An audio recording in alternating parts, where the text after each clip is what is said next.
Now, let me start off on this note. I'm only average looking compared to most of my friends.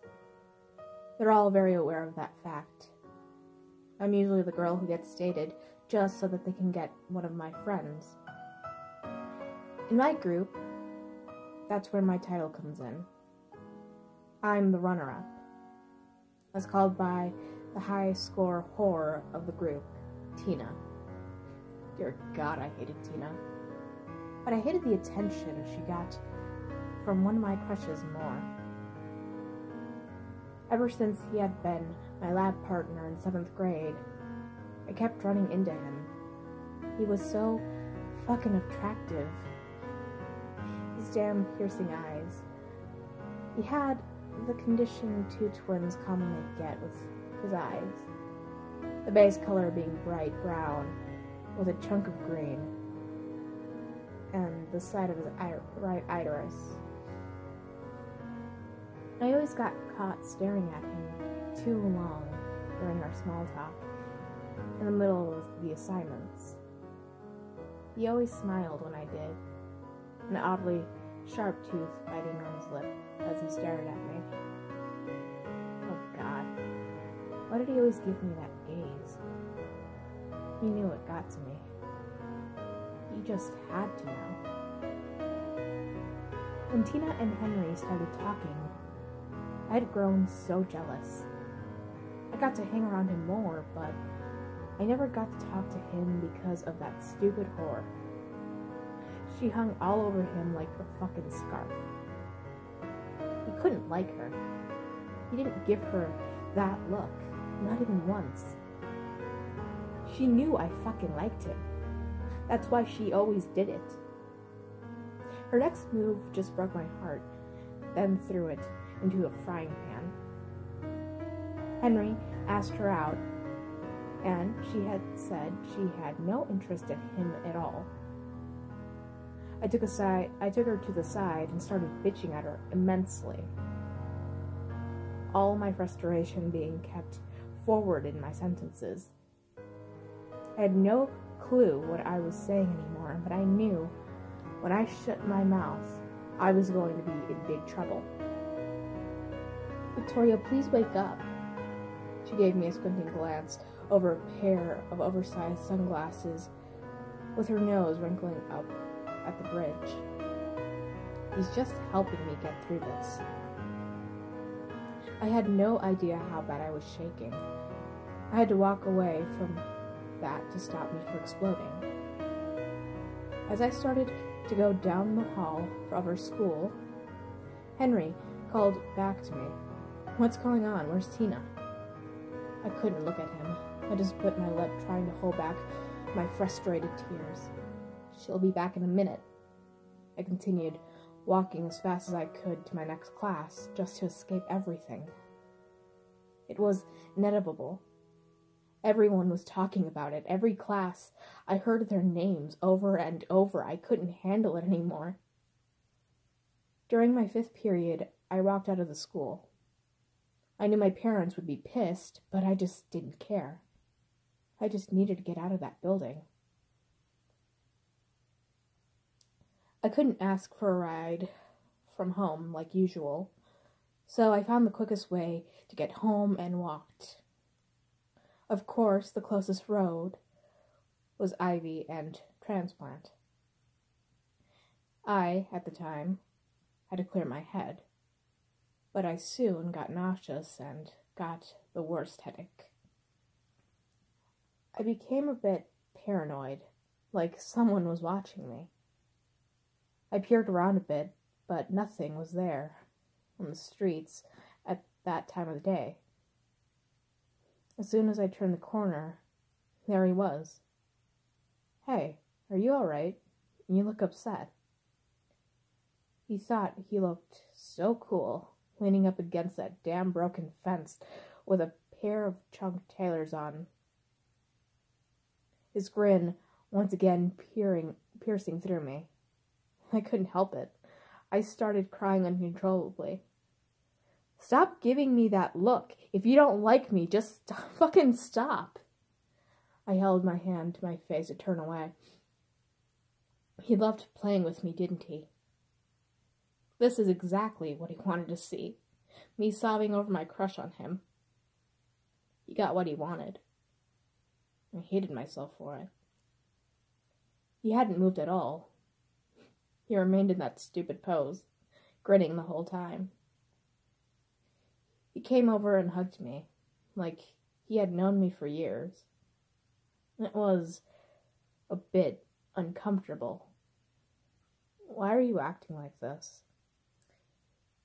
He quickly let me go, his eyes consistent with empathy. What's wrong? Are you reacting to something? You wanted Tina, not me. I turned away, my body shaking from anger and shock. He gave me another hug, making sure his body was up against mine. So I heard you were the runner-up. I pushed him off and slapped him hard as I could. I'm not a runner-up. I deserve better. At that sentence, he grabbed my wrist and dragged me back to him. That's when I knew I had really fucked up badly. Calm down and come with me. He continued pulling my arm and led me down an alley. I wanted to pull my arm free, but for some reason, I was too shaky to do anything. I was lucky my knees didn't turn into a bowl of jello. I had no idea where he was taking me until I saw it. A huge building with one big window emitting the smell of death. It looked decent for an abandoned building. I expected rust and decay. What I got was a clean, inhabitable of a once empty building. It was completely sterile. He dragged me down a staircase and stopped in front of a boiler room. He looked at me before opening the door and ushering me in, and shutting the door behind him. I didn't like the sight of the room, and I didn't like the temperature. There was a roughed-up mattress stain and a maroon liquid and a crust in unidentifiable material. I felt a cold chill in the extreme heat of the room. This was going to be where I died. He stood behind me, breathing down my neck in large gasps. It seemed as though he brought me here for a reason. The mattress unsettled me. He was going to rape me and then going to kill me. Or the other way around. I began to cry again, and how could someone I have so much feelings for do this to me? Maybe, if I had given in willingly, he'd go easy on me. I turned to him, my head down in shame, with tears dripping on the floor, with almost making a sizzling noise. Be easy on me. I started to lift off my shirt before he pulled it back down. That's not necessary for this procedure, he said, sitting down on the mattress, laughing at my emotional state once again. You're confused, aren't you? He looked at me, signaling me to come closer and sit with him. I obeyed, keeping a wide distance, with sweat forming bullets on my skin. He reminded sweat-free, cocky bastard. He turned to look at me, once again, toying with me and giving me that look. You are so clueless. How am I clueless? I stared at him for a moment, trying to figure out. Something was a bit off about his look. I had no clue what it was until I looked into his eyes like I usually do. The green spot was on his left eye. It finally hit me. He wasn't Henry. I instantly felt more in danger knowing that fact. Who are you? It doesn't matter. No need to thank me. It's a simple procedure. He gave me a smirk, reaching down to the floor and picking up the remains of a scorched photo, throwing it into my direction. This should clear things up. It was Henry and the sky in a photo together, in a younger phase. It was impossible the more that I looked at it. The man looked to be in his late 20s.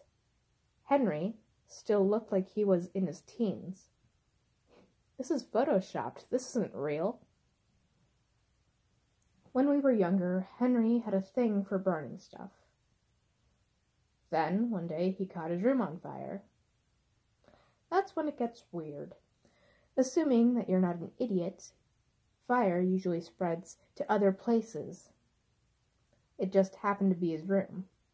He chewed his fingernails and spit them crudely on the ground. He suffocated, but he didn't burn. There was something off about him. What's this have to do with me? I felt like I was going to vomit. The heat was starting to get to me. Why did you pretend to be Henry? I could tell it was all over. It was all over for you. Your emotions and instability of strength are pretty good signs. He looked me dead in the eyes once again. And because you'd follow him more willingly than you would some 20-year-old. He patted me on the shoulder, like he was going to give up a bit of his pride doing so. I'm saving you. You're the runner-up. What? What do you mean? I shook uncontrollably, my mind not being able to piece it together. To be blunt, you need to wake up. His hand withdrew from my shoulder. Have fun. I can't be here for too long. Where are you going?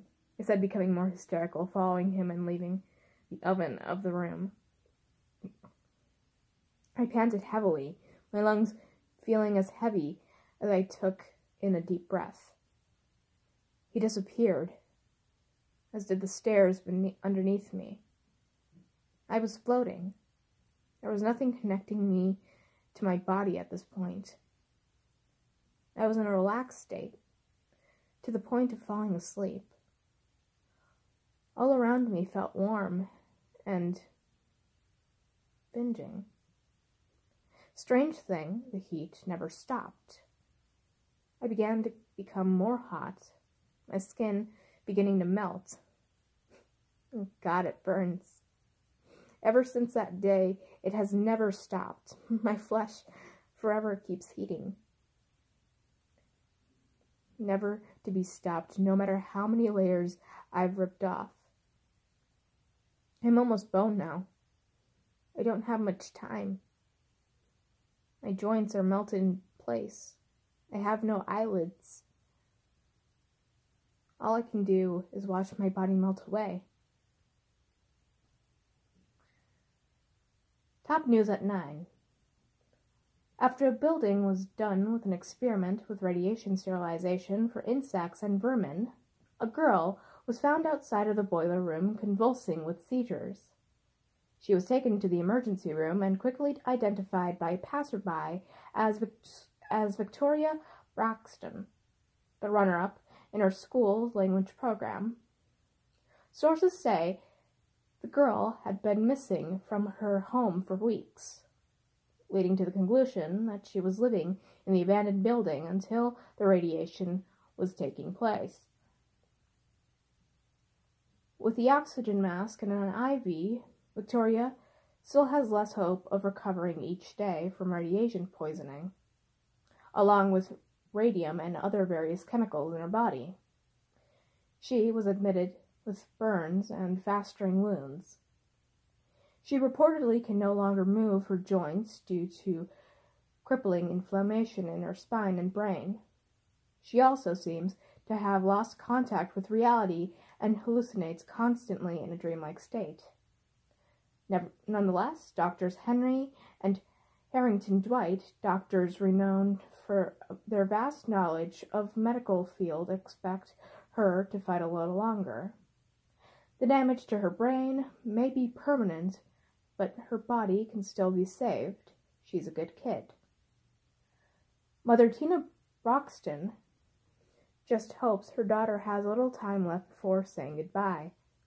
She has no comments to our correspondent teams while interviewing.